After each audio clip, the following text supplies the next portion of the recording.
जो काम उत्तर प्रदेश में योगी आदित्यनाथ नहीं कर पाए और बैकफुट पर आ गए, क्या वो काम बिहार में नीतीश कुमार कर पाएंगे और क्या वो उन सारे विरोधों को झेल पाएंगे? अब आप सोच रहे होंगे कि ऐसा कौन सा काम है जो योगी आदित्यनाथ नहीं कर पाए और नीतीश कुमार करने वाले हैं। तो मामला है शिक्षकों से जुड़ा हुआ।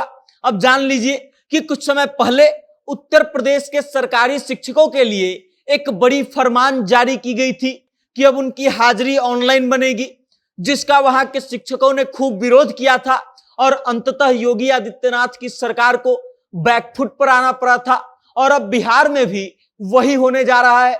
लेकिन क्या नीतीश कुमार यहां आसानी से इसको लागू कर पाएंगे और क्या शिक्षक इस बात का विरोध किए बिना इसको स्वीकार कर पाएंगे?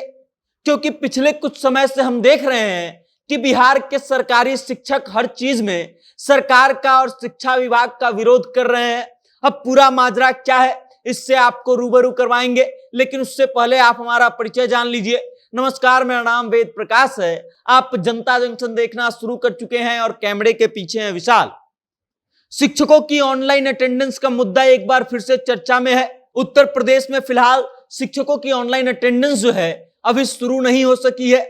इस बीच बिहार सरकार ने 1 अक्टूबर 2024 से शिक्षकों के ऑनलाइन अटेंडेंस लागू करने का निर्देश दे दिया है। साथ ही उन शिक्षकों को सख्त निर्देश दिया गया है कि अगर ई शिक्षा कोष मोबाइल ऐप पर ऑनलाइन अटेंडेंस नहीं बनाया जाएगा तो उनके वेतन का भुगतान नहीं होगा, वेतन नहीं बनेगा।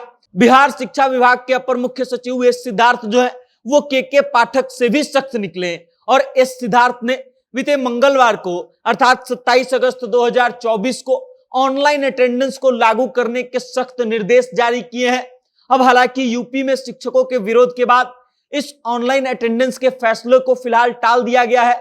अब देखना यह होगा कि जो यूपी में नहीं हो सका क्या वो बिहार में हो पाएगा। अब ये जान लीजिए कि इसमें क्या क्या है और क्या क्या करना होगा। तो बिहार सरकार जो है, बिहार शिक्षा विभाग के अपर मुख्य सचिव एस सिद्धार्थ ने कहा है कि 1 अक्टूबर से केवल 19 शिक्षकों का वेतन दिया जाएगा जिनका एप्लीकेशन पर ऑनलाइन अटेंडेंस बनेगा।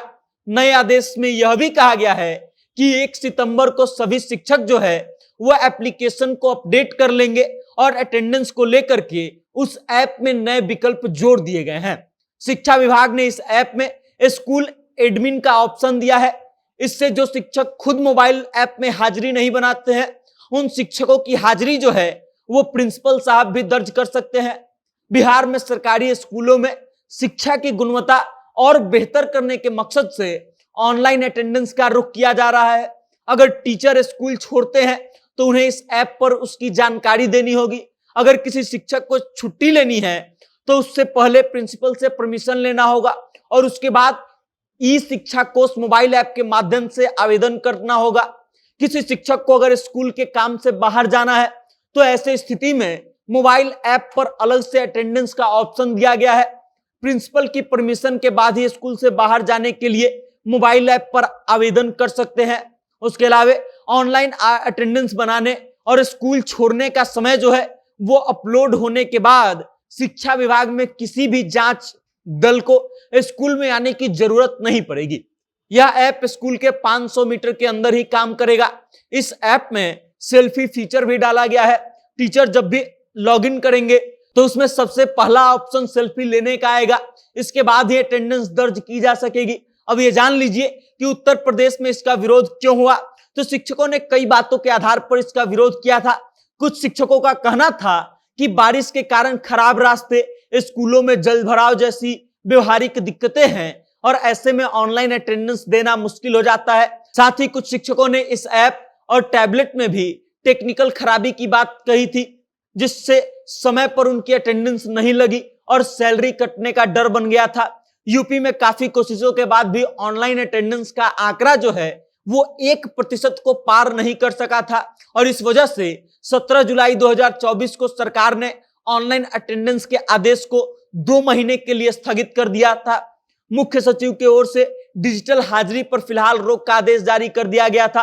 अब देखना यह होगा कि बिहार में ऑनलाइन अटेंडेंस सफलतापूर्वक लागू हो पाता है या नहीं।